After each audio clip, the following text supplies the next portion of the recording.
Baik, selamat pagi semuanya ya. Saya juga akan melanjutkan materi peluang. Ini masih ada beberapa hal. Yang pertama yaitu tentang frekuensi harapan.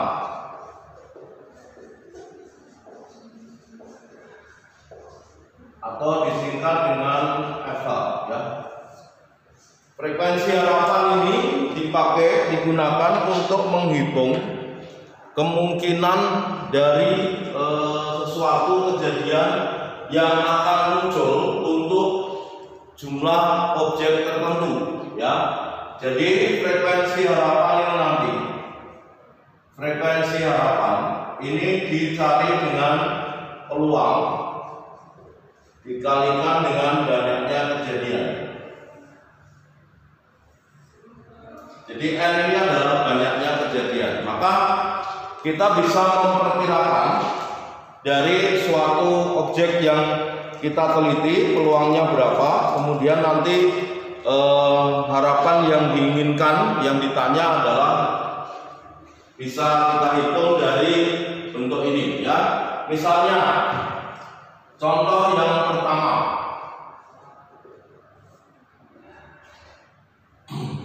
suatu desa ya memiliki 500 penduduk ya. Misalnya jika peluang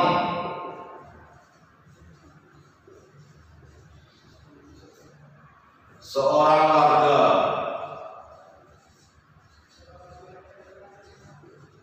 meninggal mati adalah 0,3 misalnya ya. Tentukan banyaknya kemungkinan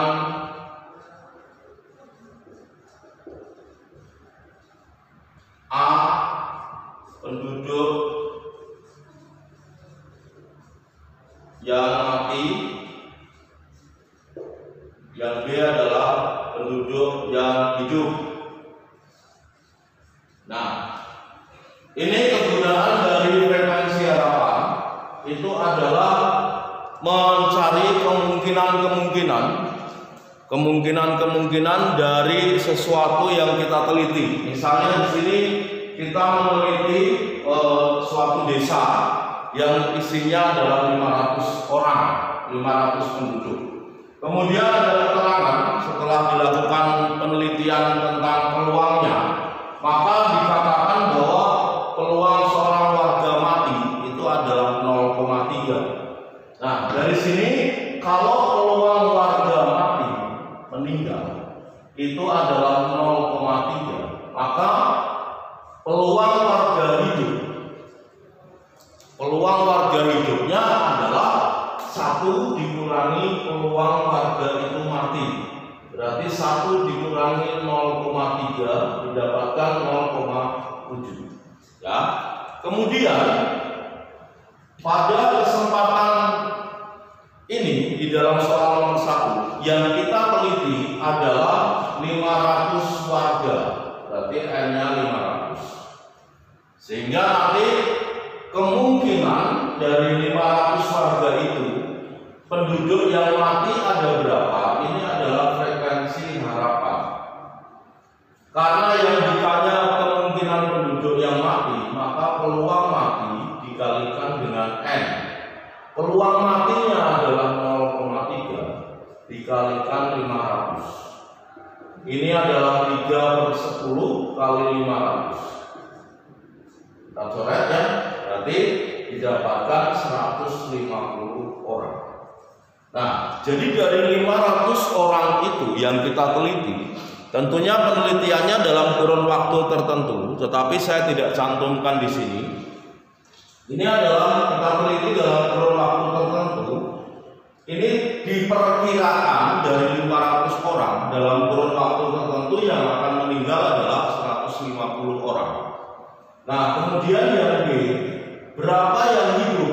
Sebenarnya bisa saja kita mengurangi 500 orang yang hidup ke yang mati 150.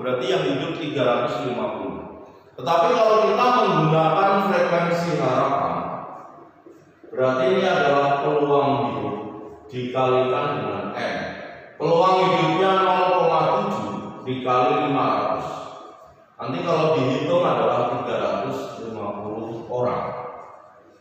Nah, bisa karena itu yang ditanyakan peluang hidup dan mati, berarti peluang hidup, banyaknya yang hidup dan yang mati, berarti banyaknya yang hidup itu adalah jumlah warga keseluruhan dikurangi yang mati. Nah, ini contoh nomor 1 tentang frekuensi harapan. Kemudian saya akan berikan contoh yang kedua. Contoh yang kedua ya, tolong diperhatikan. Kita lihat soal yang kedua. Kita meneliti dalam suatu komunitas ya tertentu misalnya, di mana isinya adalah ibu-ibu semua. Kita teliti ada 400 ibu-ibu yang rata-rata itu hanya memiliki 3 anak ya. Di dalam soal ini mengatakan ibu-ibu yang kita teliti sebanyak 400 dalam komunitas tertentu dan dalam kurun waktu tertentu ya. Ini rata-rata punya 3 anak. Artinya dengan soal ini kita mengabaikan kelahiran kembar ya. Kita abaikan kelahiran kembar. Jadi kita berbicara di sini adalah kelahiran normal. Kalau punya 3 anak berarti mengalami 3 kali proses melahirkan. Nah, sekali lagi kita abaikan di sini adalah ibu-ibu yang punya anak kembar. Maka ini kita lihat N-nya adalah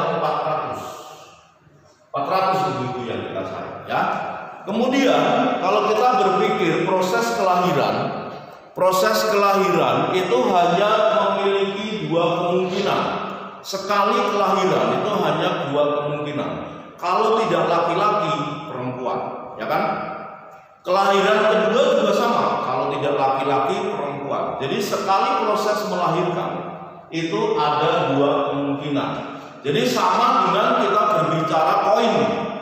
Koin sekali pelemparan itu hanya ada 2 kemungkinan. Keluar sisi angka atau sisi gambar. Gak mungkin dua-duanya muncul bareng, ya kan? Di sini juga sama. Jadi kita mengabaikan kembar, jadi tidak mungkin sekali kelahiran itu muncul 2 anak. Nah, ini kita abaikan. Maka karena yang kasus yang kita hadapi ini kita hanya berhadapan pada 2 kemungkinan, yaitu laki dan perempuan. Maka seperti kemarin yang saya infokan, kita bisa menggunakan Pascal. Pascalnya tingkat keberapa? Kita cek di sini adalah rata-rata mengalami 3 kali proses kelahiran. Berarti kita ambil Pascal tingkat ketiga, ya. Tingkat ketiga. Nah, ini seperti ini, 1, 3, 3, 1. 1 ini artinya apa? Ini adalah ketiga-tiganya laki-laki. Jadi ada ibu yang punya anaknya 3-tiganya laki-laki. Ini adalah 2 laki-laki dan 1 perempuan. Ini adalah 1 laki-laki dan 2 perempuan. Ini yang terakhir, ini adalah 3-tiganya perempuan, ya. Nah, kemudian di sini ruang sampelnya berapa? 1 tambah 3 tambah 3 tambah 1, 8. Atau bisa digunakan cara yaitu 1 kali proses kelahiran ada 2 kemungkinan. Kalau nggak laki perempuan ada 3 kali proses, berarti 2 pangkat 3. Ya, ini boleh kalian pakai 2 pangkat 3 juga boleh. Nah, kemudian kita lihat, tentukan banyaknya ibu-ibu yang mempunyai ketiga anaknya laki-laki, ya, mempunyai ketiga anaknya laki-laki. Saya tuliskan di sini ya jawabannya ya. Ini yang A, berarti frekuensi harapan ketiganya laki-laki. Kita lihat di dalam data Pascal ini yang ketiganya laki-laki ini 1, berarti kemungkinannya ini adalah peluangnya dikalikan N, peluangnya 1/8 dikali 400. Berarti ada 50 orang.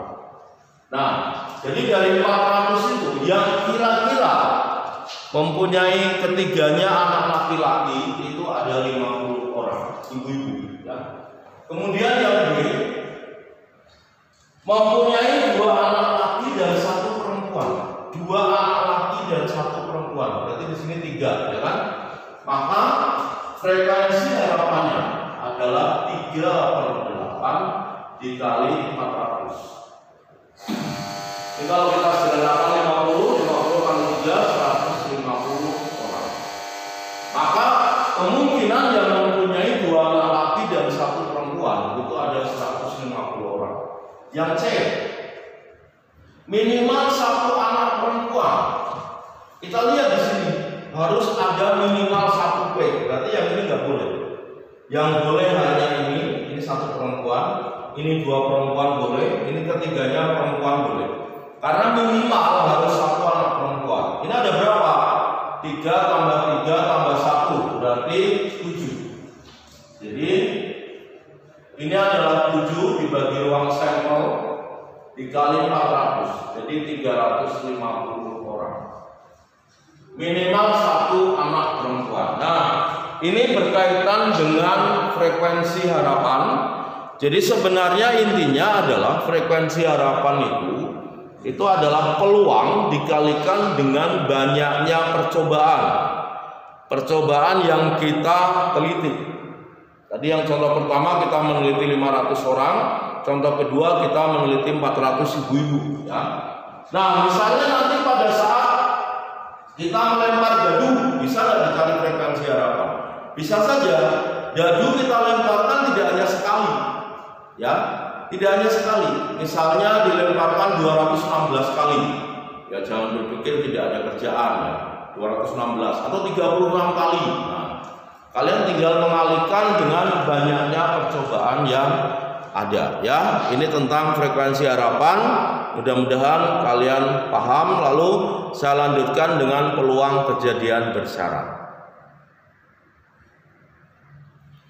Baik, materi yang terakhir tentang peluang adalah peluang kejadian bersyarat, ya. Jadi peluang kejadian bersyarat ini nanti ini dijabarkan. Ini peluang kejadian A dengan syarat B. Ini artinya adalah peluang kejadian A dengan syarat B. Ini dijabarkan dengan peluang A irisan B dibagi dengan peluangnya B. Jadi yang menjadi pembagi itu adalah syaratnya. Syaratnya apa? Nanti dijadikan sebagai faktor pembagi. Peluang kejadian A dengan syarat kejadian B. Berarti peluang A irisan B dengan syarat B, ya. Untuk lebih jelasnya saya berikan contoh seperti ini. Nah, ini contoh yang pertama. Misalnya ada data alumni tahun tertentu adalah sebagai berikut. Ini jenis kelamin berdasarkan jenis kelamin, ya. Kemudian ada alumni yang sudah bekerja dan yang belum bekerja. Kalau kita perhatikan yang laki-laki bekerja itu adalah 800. Yang laki-laki belum bekerja itu 100. Maka dengan kata lain, ini jumlah alumni laki-lakinya adalah 900. Kita melihat ke barisan laki-laki. Yang perempuan bekerja itu 400. Perempuan yang belum bekerja itu 700. Berarti jumlahnya perempuan adalah 1100. Ya kan? 400 sama 700. Kemudian kita melihat jenis pekerjaan. Yang sudah bekerja ini laki-lakinya 800, perempuannya 400, berarti 1200. Ini yang sudah bekerja. Yang belum bekerja ini 100, ini 700, berarti 800. Sehingga nanti kalau kita jumlahkan di sini, itu harus sama. Jumlah ke bawah dengan jumlah ke samping itu pasti sama, yaitu 2000. Nah, 2000 itu siapa? Nah, sebenarnya NS-nya itu adalah 2000. Nih, ini NS-nya, ya kan? Jadi alumni yang didata itu sebanyak 2000 orang. Nah, itu sebenarnya NS-nya ada di situ. Nah, sekarang ada beberapa pertanyaan seperti ini. Nah, Itu adalah pertanyaan dari tabel yang ada ya. Saya akan langsung mengerjakan di sebelah kanannya saja. Mohon kita perhatikan satu persatu langkah-langkahnya. Yang pertama, tadi saya mengatakan bahwa NS-nya adalah 2000. NS itu adalah jumlah total dari alumni ya. Ditelitinya dalam dua jenis, yaitu bekerja dan belum bekerja, sama lelaki dan perempuan. Ini tabelnya ada di sini.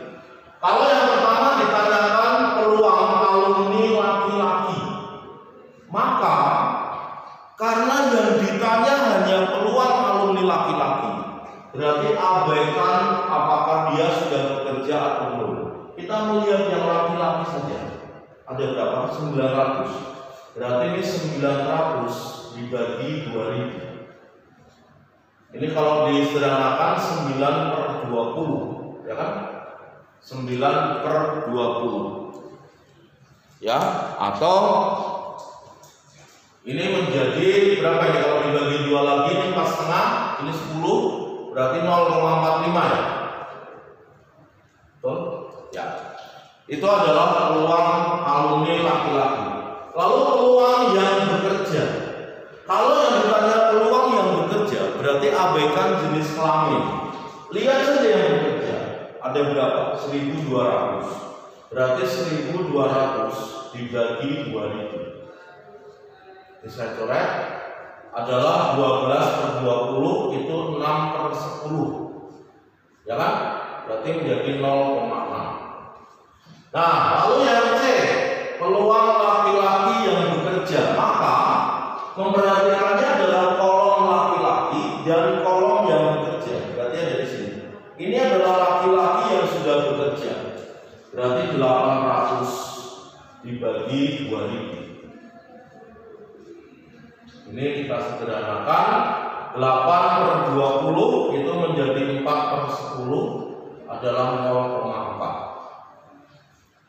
Nah, kita masuk yang kejadian bersyarat. Alumni yang sudah bekerja dengan syarat laki-laki. Berarti kalau saya tuliskan ini alumni yang bekerja dengan syarat laki-laki, ya kan?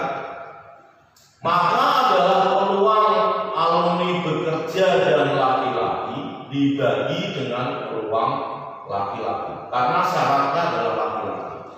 Nah, kita lihat peluang alumni laki-laki yang sudah bekerja tadi sudah kita hitung di bagian C, yaitu 0,4. Berarti ini adalah 0,4. Ini adalah laki-laki yang sudah bekerja dibagi dengan peluang laki-laki. Tadi yang A, peluang laki-lakinya adalah 0,45. Jadi ini adalah 4/10. Ini 100/45. Dibalik ya, dikalikannya ya. Ini seperti ini. Berarti 40/45 kalau dibagi 5 itu adalah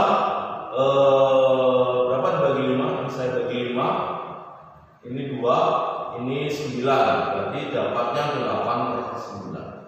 Ini laki-laki yang sudah alumni yang sudah bekerja dengan syarat laki-laki.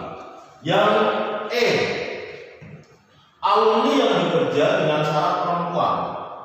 Berarti ini bekerja dengan syarat perempuan. Berarti peluang dari bekerja dan perempuan dibagi dengan peluang perempuan. Ya. Bekerja dan perempuan. Ini sudah kita cari belum? Alumni yang bekerja dan perempuan belum. Perempuan yang bekerja ada berapa? 400 ya. Jadi kalau kita lihat ini 400/2000. Peluang perempuan saja berapa? 1100. Perempuannya kan totalnya 1100/2000. Ya kan? Jadi nanti ini kita coret. Kemudian kita dapatkan 400/1100 atau 4/11. Ya. Ini adalah peluang alumni yang bekerja dengan syarat perempuan. Sekarang dibalik, alumni perempuan dengan syarat belum bekerja. Berarti ini peluang dari perempuan dengan syarat belum bekerja. Saya tulis BB. Berarti ini adalah peluang dari perempuan dan belum bekerja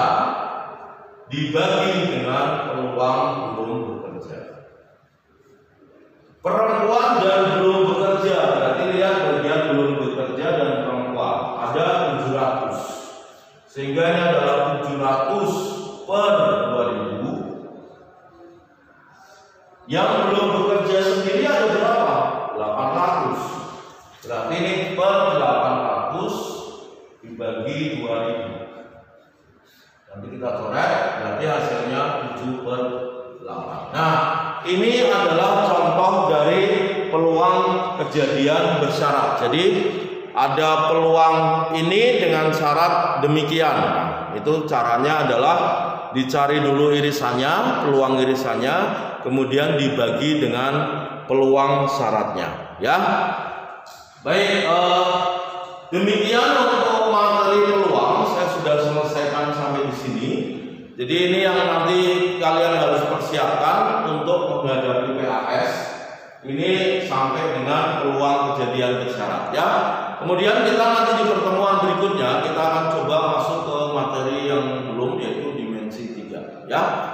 Oke, terima kasih untuk kebersamaan hari ini dan